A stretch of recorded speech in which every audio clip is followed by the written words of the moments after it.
Ravens Wrap is sponsored by Bud Light, Holiday Inn Express, the Ocean City Golf Club, Comfort Inn, Russell Street Report, the original Green Turtle, and hosted by the Blue Ox Bar and Grill.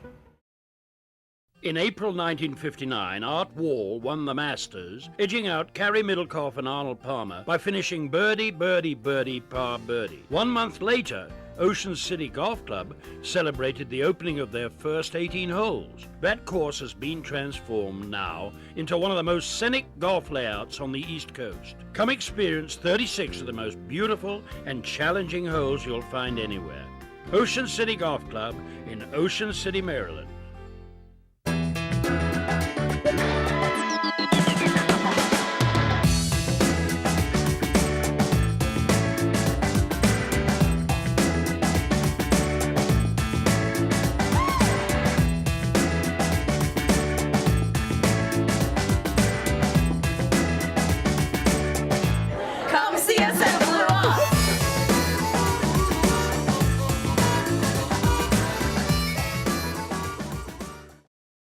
Welcome back in. It is the Ravens Wrap Show on Comcast Beach TV and Delmarva's Rock Radio, home of the Ravens, 93.5 The Beach. And we are brought to you by our friends at the original Green Turtle, the Blue Ox Bar and Grill, our friends at Geico, also Bud Light, the Ocean City Golf Club, Comfort Inn Gold Coast, and the Holiday Inn Express. Mike Bradley, Tony Lombardi, Bobby Vermillion, and John Gehrig. Not in that order. I messed that up.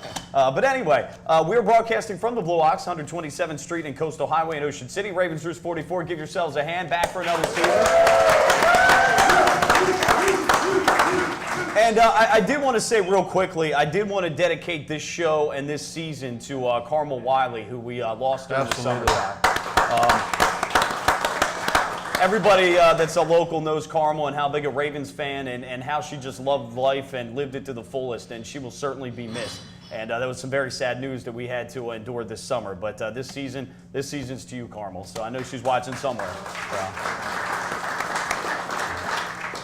All right, guys, let's get back as we talk the offseason, the shaping up of the team and all that. We talked about Joe Flacco. We talked about the receivers. Again, I think probably the best bunch they've had in a while, going back to, I guess, 96, 97 with some of those guys. They have the speed. They've got the ability to get vertical and be explosive. So that's a really good thing. Now, running back-wise, of course, we know about Ray Rice. He got his contract in the offseason.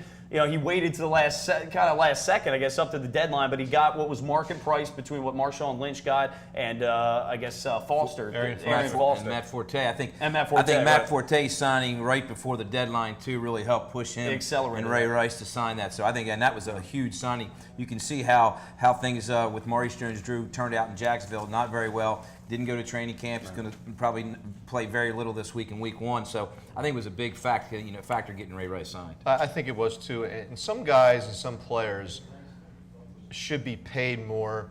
I know it goes against the conventional thinking with running backs because they have a limited shelf life in the NFL. And it's a passing league now. And he's a 4-year back with a lot of tread on his tires, and they've just given him a 5-year contract. But Ray Rice is a special player, and he's a special man. And I think when you have somebody like that, you want to embrace that kind of guy. You want to keep him on your team because he's a leader, and what he says to the fans isn't just about what he does on the field. It's what he does off the field. And that guy's an exemplary player, and I'm so glad that they signed him for 5 years. He's a great player. He's a great person, even better person. It's just he bucks the trend, and I think sometimes you make exceptional situations call for exceptional means, and I think that's what they did. Speaking of running backs, the Ravens trading up in the third round to select Bernard Pierce out of Temple, and there was a running back battle going into the preseason between Pierce and Damian Berry and Anthony Allen, and then you add in Bobby Rainey, the undrafted free agent out of Western Kentucky, with obviously hardball ties to John's dad, Jack, who coached there. Guys, I think it was kind of stacked in favor of Pierce anyway. He's that complimentary back to Rice that they want in the number 2 spot. And I asked Tony this question, were you surprised that they moved up in the third round to get a guy like Pierce, knowing that Ray Rice is there? Were they prepared in some way if Ray wanted too much money maybe to walk away? That's why they draft a running back in the third round. I was a little surprised that happened, but it looks like this kid can really play. I've heard good things about him. He went to Glen Mills up near Wilmington, and he's a good football player. I think he's going to be a good complement, as you mentioned, Michael, to Ray Rice, but I was a little surprised they went for a running back in the third round. I thought it was a message to Ray Rice initially, but when I asked the question of the Ravens, they said no, that they really liked this guy, and I wasn't sold on him initially because he never showed up. You can't help the club when you're in the tub, and that's where he was all the time. He's in the tub. So you can't, I mean, if he's not out there in the practice field, how can you draw a conclusion or an opinion about him? But from what I've seen, I'm really excited about the way he runs. He reminds me a lot of a guy you just mentioned, Mike Arian Foster, in his style. It's very upright, but he's slow, boom, hits the hole and just goes. And I like, it's a contrasting style to Ray Rice's, and I think it's a good 1-2 punch. Yeah, John, we talk about contrasting running backs. I mean, Ray Rice, he can run between the tackles, but in space, that's where he's best. Pierce, he's an in-between-the-tackles guy, and we've looked the last couple of years, Willis McGahee and Ricky Williams, guys that are in-between-the-tackle runners and have been a nice compliment again to Ray Rice. Yeah, I mean, Ray is one of the special guys because he's a volume guy, but and he doesn't take a lot of hits. He runs low to the ground. He's a lot like Emmitt Smith, so he can run between the tackles, he can get out, he can catch the ball, he pass protects, he's good on short yardage too. So, this isn't a situation where I think Pierce necessarily even has a role. But if there's an injury, depth, keeping Ray Rice. We know Ray Rice likes to come out of the games when he get into the red zone. He likes to run the ball down into the red zone. We going to question his conditioning?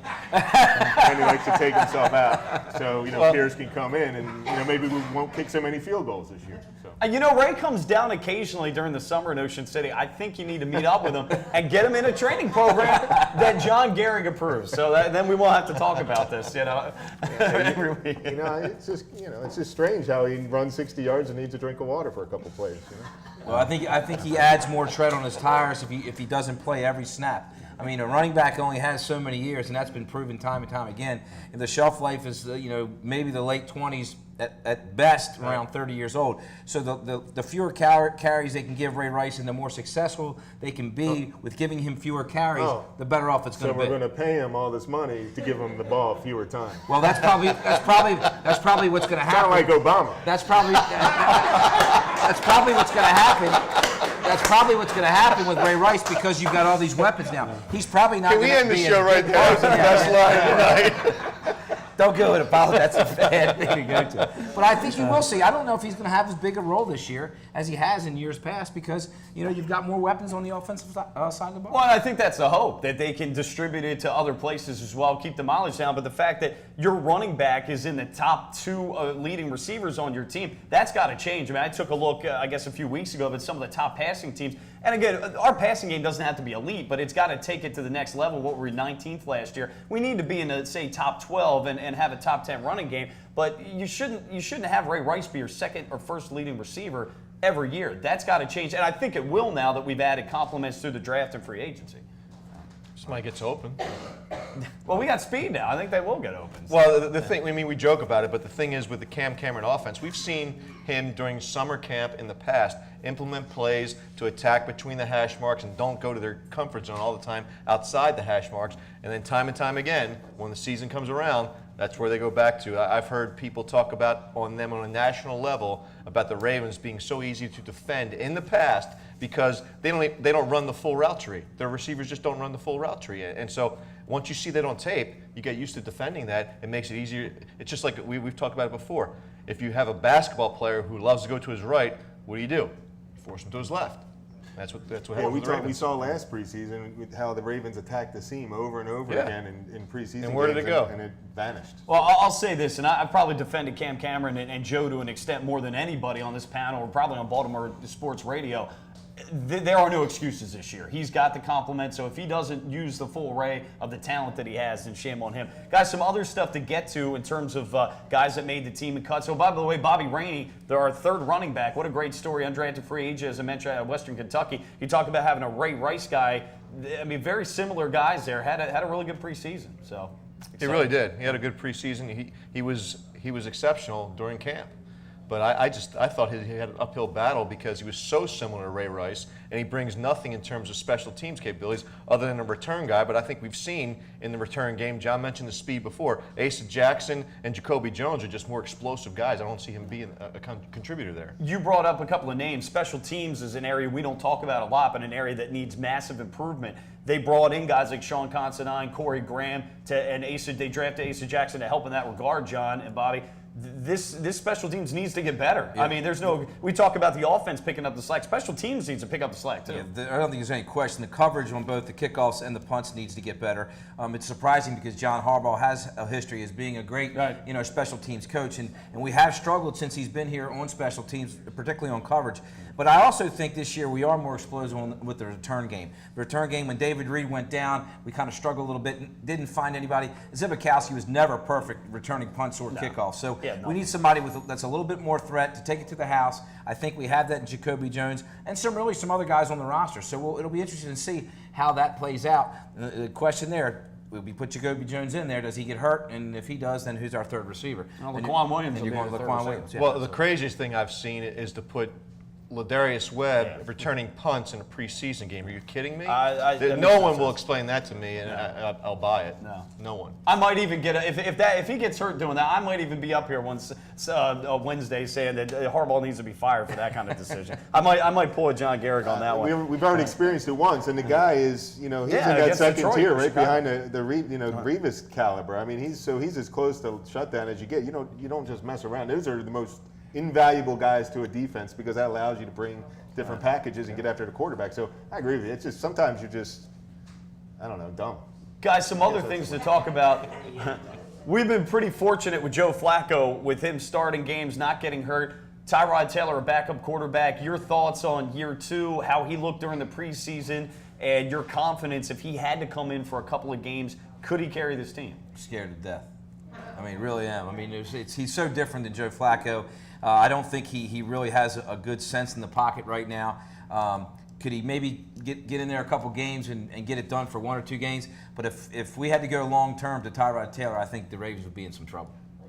I couldn't agree more. And what's interesting about this is, in Brian Billick's tenure, he talked about how important it is to have a quarterback who could come in and be the type of quarterback that his first-string quarterback was in a situation where he went down, had the same sort of skill sets. These guys couldn't be further apart. That's a great point. I mean, you've got a guy that's almost 6'7" and doesn't want to run, is a pocket passer, to a guy who's, when he's on his tippy toes, he's 6 feet tall, and he wants to run. So, I mean, the offense couldn't be more different. And the thing is that the rest of the team has to adjust around that kind of player. Not only this, and I think that's a problem. And I agree with you. If he goes, George. I said that Ozzie Newsome has to keep Mark Bulger's phone on speed dial. That may not be a bad idea. I'd rather take Mark Bulger. Yeah. No, I think that's a great point about complementary quarterbacks, and they're quite opposite from each other. I guess we'll see. We decided not that Painter was going to the answer either. Obviously, but the one thing you have to say too is what team would not struggle if any starting quarterback went down? Because the second string quarterback on most teams is not perfect. Other than teams that have 2 quarterbacks, like the New York Jets, and as Mike talked about off air, if they have 2 quarterbacks, they have no quarterbacks. But most of them are pretty complimentary. Like when Tom Brady went down, you had Matt Castle, that kind of thing that happened. That's a good point. More of the Ravens Wrap Show coming your way. Keep it here, Comcast Beach TV and 93.5 The Beach.